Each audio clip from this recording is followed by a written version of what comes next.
Monies എൻ്റെ പുതിയൊരു വീഡിയോയിലേക്ക് എല്ലാവർക്കും സ്വാഗതം. ഇന്ന് നല്ലൊരു വെറൈറ്റി ആയിട്ടുള്ളൊരു റെസിപ്പി ആയിട്ടാണ് കേട്ടോ ഞാൻ വന്നിട്ടുള്ളത്. ചായയുടെ കൂടെ കഴിക്കാൻ പറ്റിയ ഒരു അടിപൊളി വിഭവം തന്നെയാണ് കേട്ടോ ഇത്. അപ്പോൾ ഇത് എങ്ങനെയാണ് ഉണ്ടാക്കാമെന്നും എന്തൊക്കെ സാധനങ്ങളാണ് വേണ്ടതെന്ന് നോക്കാം കേട്ടോ. അതിന് വേണ്ടിയിട്ട് ഒരു പഴമാണ് കേട്ടോ എടുത്തിട്ടുള്ളത്. പിന്നെ ഒരു 3/4 കപ്പ് റവ എടുത്തിട്ടുണ്ട്, 3/4 കപ്പോളം തേങ്ങ എടുത്തിട്ടുണ്ട്, 1 ടേബിൾ സ്പൂണ് പഞ്ചസാര,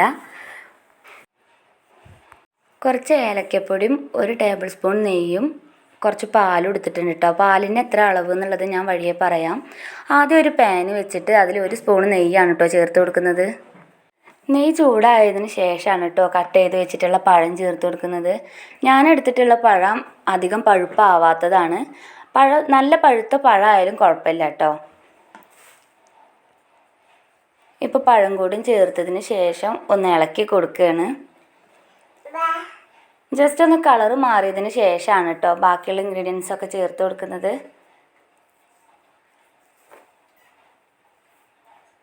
ഇനി ഇതിലേക്ക് ഒരു നുള്ളു ഉപ്പ് ചേർത്ത് കൊടുക്കുന്നുണ്ട്. ഉപ്പും കൂടി ചേർത്തിട്ട് ഒന്നും കൂടി ഇളക്കി കൊടുക്കുന്നുണ്ട് കേട്ടോ.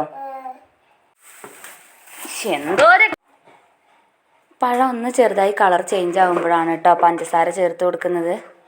പഞ്ചസാരയും കൂടി ചേർത്തതിന് ശേഷം ഇനി ഇതിൽ ചേർത്ത് കൊടുക്കുന്നത് 1/2 സ്പൂണ് ഏലക്കാപ്പൊടിയാണ് കേട്ടോ.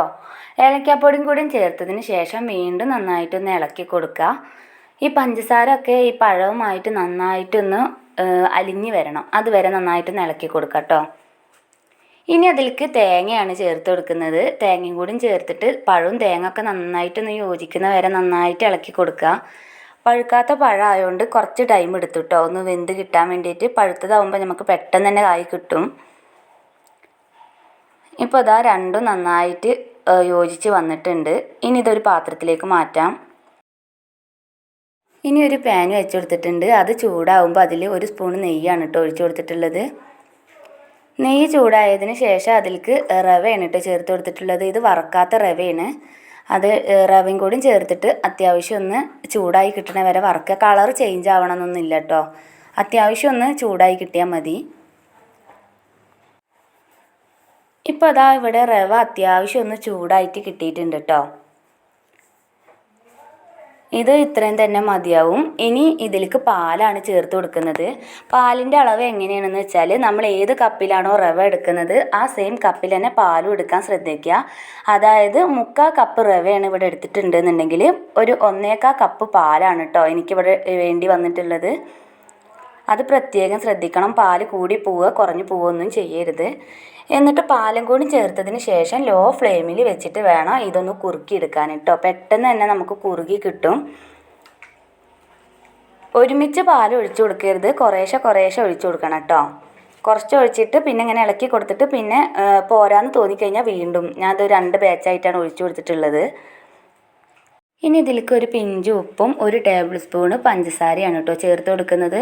അതും കൂടി ചേർത്തതിന് ശേഷം നന്നായിട്ടൊന്ന് ഇളക്കി യോജിപ്പിച്ച് കൊടുക്കുക. ഇപ്പോൾ അതാ എല്ലാം റെഡി ആയിട്ട് കിട്ടിയിട്ടുണ്ട്. ഇത് ഇത്രയും തന്നെ മതിയാവും കേട്ടോ. പാനിൽ നിന്ന് വിട്ട് വരുന്ന ആ ഒരു രീതിക്ക് വേണം കിട്ടാൻ കേട്ടോ. പഴത്തിൻ്റെ ഫില്ലിങ്സ് ഇതേമാതിരി ഒന്ന് ഉരുട്ടിയെടുക്കണം കേട്ടോ.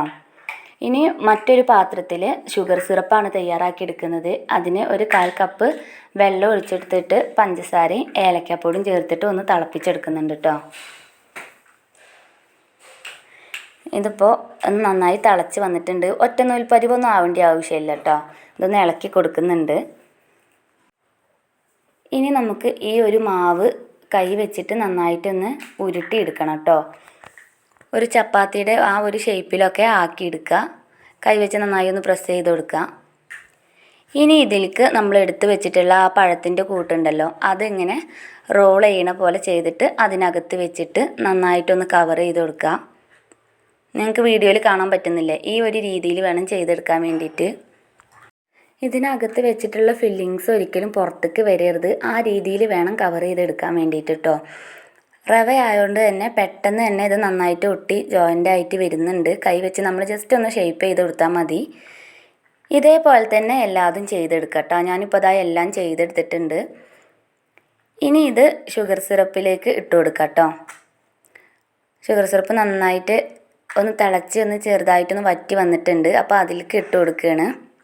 ഷുഗർ സിറപ്പിനകത്തേക്ക് എല്ലാം ഇട്ടതിന് ശേഷം ഒരു കാര്യം പ്രത്യേകം ശ്രദ്ധിക്കണം. ഒരിക്കലും സ്പൂണ് വെച്ചിട്ടോ ചട്ടകം വെച്ചിട്ടോ ഇളക്കാനോ മറിച്ചിടാനോ ഒന്നും പാടില്ല.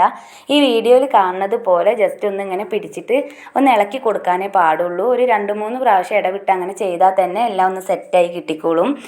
റവ ആയതുകൊണ്ട് തന്നെ ഇത് പെട്ടെന്ന് ഈ ഷേപ്പൊക്കെ ഉണ്ട് പോയി കിട്ടും. കുത്തി ഇളക്കിയിട്ടുണ്ടെങ്കിൽ അതിൻ്റെ പേരിലാണ് ഇങ്ങനെ ചെയ്യണമെന്ന് പറയുന്നത്. ഇപ്പോൾ അതാ ഷുഗർ സിറപ്പൊക്കെ ഏകദേശം വറ്റി അതിനകത്ത് കയറിയിട്ടുണ്ട് കേട്ടോ. ഇത് ഇത്രയും തന്നെ മതിയാവും. ഇനി ഞാനിവിടെ ഒരു പാത്രത്തിൽ ഒരു തേങ്ങ എടുത്തിട്ടുണ്ട്. അത് ജസ്റ്റ് ഒന്ന് കോട്ടിങ്ങിന് വേണ്ടിയിട്ടാണ് കേട്ടോ. ഇത് കഴിക്കുന്ന സമയത്ത് കയ്യിലൊന്നും ഒട്ടി പിടിക്കാതിരിക്കാൻ വേണ്ടിയിട്ടും പിന്നെ കാണാൻ ഒരു ഭംഗിയൊക്കെ ഉണ്ടായിക്കോട്ടെ അതിന് വേണ്ടിയിട്ടാണ് കേട്ടോ ഈ തേങ്ങ എടുത്തിട്ടുള്ളത്. ജസ്റ്റ് ഒന്ന് കവർ ചെയ്തെടുക്കുന്നുണ്ട്. അപ്പോൾ ഇന്നത്തെ വീഡിയോ ഇത്രയേ ഉള്ളൂ. വീഡിയോ എല്ലാവർക്കും ഇഷ്ടമായി എന്ന് കരുതുന്നു. തീർച്ചയായും ട്രൈ ചെയ്ത് നോക്കിയിട്ട് ഫീഡ്ബാക്ക് അറിയിക്കണം. വീഡിയോ ഇഷ്ടമായിട്ടുണ്ടെങ്കിൽ ഫ്രണ്ട്സിനും ഫാമിലി മെമ്പേഴ്സിനും ഒക്കെ ഒന്ന് അയച്ചു കൊടുക്കുക. അപ്പോൾ നാളെ മറ്റൊരു വീഡിയോയുമായി വീണ്ടും കാണാം. അതുവരെ ബൈ ബൈ.